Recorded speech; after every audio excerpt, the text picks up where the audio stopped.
Welcome to Charles GBT YouTube channel where coding dreams come true. Join me as I work on real life projects. We will dive into C++, Arduino projects for now, and then some projects on other programming languages along the way. So get ready to code, create, and maybe even crash your project a few times. So if you are short on time or just want to see the end result, feel free to forward to the end part of the video to see the simulation in action. So make sure you make these connections together with these connections. We are working with a buzzer sound today, and I hope Tinkercad doesn't mess with us this time around.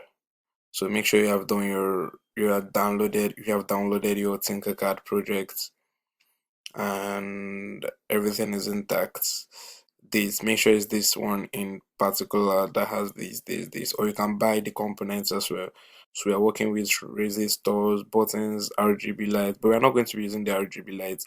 I think we used it in the last one, but I just kept it there, so I just duplicated the connections because it's exactly the same thing with our last video 10, but different functionalities. So you can see, make sure the 5V is always connected to the plus sign and the GND is always connected to the minus sign. You understand? Then all the resistors must be connected to the minus sign. You can see this resistor terminal 2 is connected to this minus sign. Then this one is connected to this minus sign.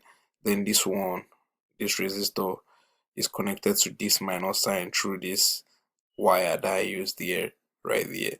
So through this wire, it's connected. So all the resistors must be connected to the minus sign. So the buzzer is connected to the digital PWM, this 5, digital 5, and this, then the button is connected to the PWM digital 2. So our RGB light is connected as usual, but we are not going to be working with RGB today. I just left it inside the connection, but we have different functionalities for this.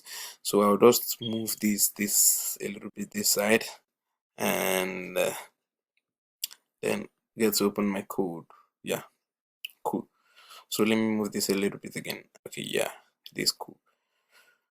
So, hope you guys are seeing the code. So I cited the references, the place I made the references. Make sure you take a picture of this and work on the code and do the connections exactly. Don't make mistake, please. So we are working with text, not block text or blocks or anything, but just text, normal text. So in case it shows on your screen.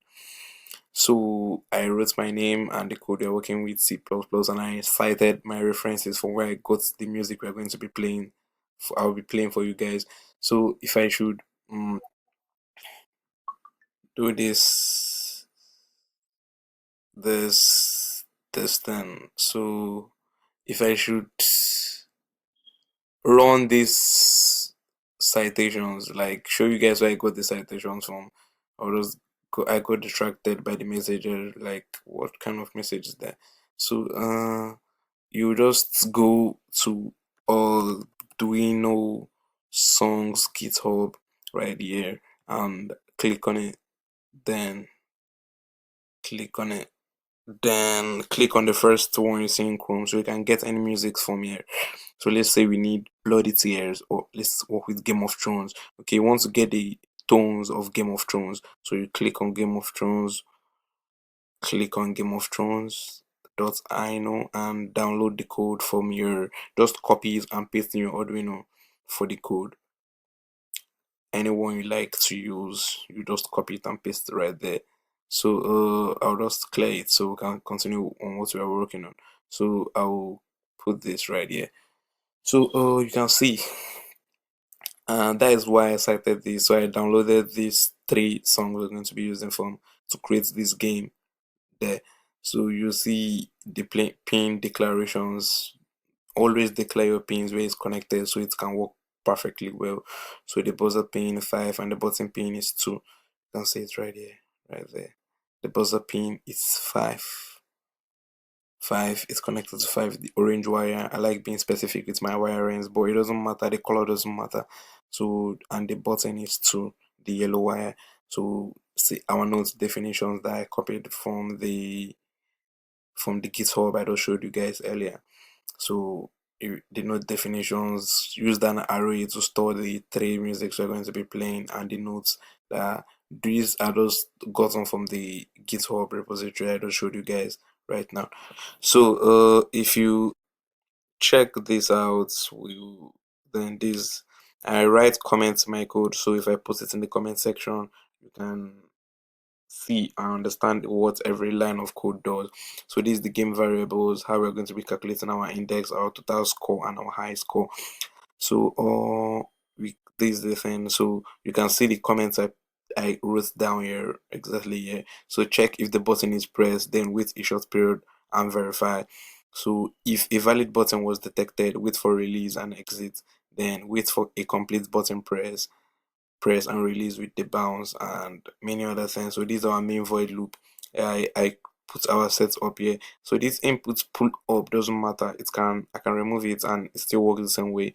But it's just for more clarifications and stuff like that. So you can see right there the main loop for our this thing. So you can see the scores that we're going to be recording. So once we start the game that I created, you can understand what I'm printing out for the user. So after playing the game, as the aim for this project is, I can't make much explanation on it. The aim for the project is if the user starts the project, it will prompt the user to click on a button, to click the button to press the button to play the next song. So if the user presses the button and the song plays and he don't like gets the song on time or gets what the song is, it just records a bad score. Then if you keep failing to guess the song on time, don't worry. I think looking at the simulation will make you guys understand it better. So if I should click on this, okay, let me just clear this. I think I've run this code before. Okay, so this I hope you guys are seeing this RAM monitor for this project. So this is the serial monitor they are working with. So if I should start, I don't know if I should refresh this page or whether it's going to work, but I think it will work this time around. So if I start the project, it says press the button to play the next song. So if I should press the button like right now,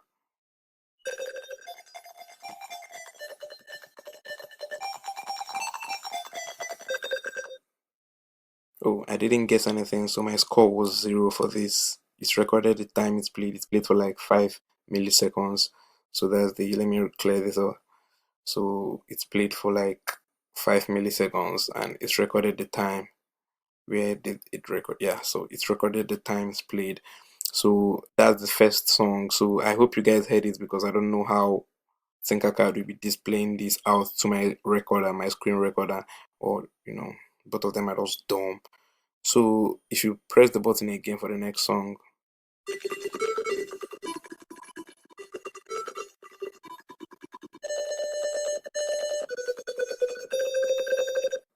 so I didn't guess anything. I didn't click on the button to suggest that I guessed something. So my score was 0.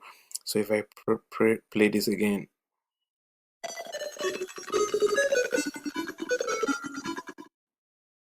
so 0 0 0. So it's output you suck because I didn't guess on time. So if I want to play this again, okay, if I want to play this again, I will just my total score is 0. I didn't get anything, so it gives this result. So if I want to play this again, I will just so I guessed I tried clicking on time so I will get a good score.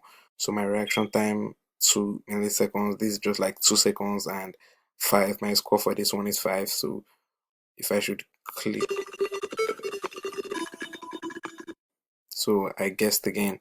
This time earlier 2019 milliseconds. So my score again is 5. So I think I should guess more faster on this. Okay, you see that. So score for this song is 10. So total score is 20. So it calculates the total score of the song and said, "Good job, you're getting the new high score 20."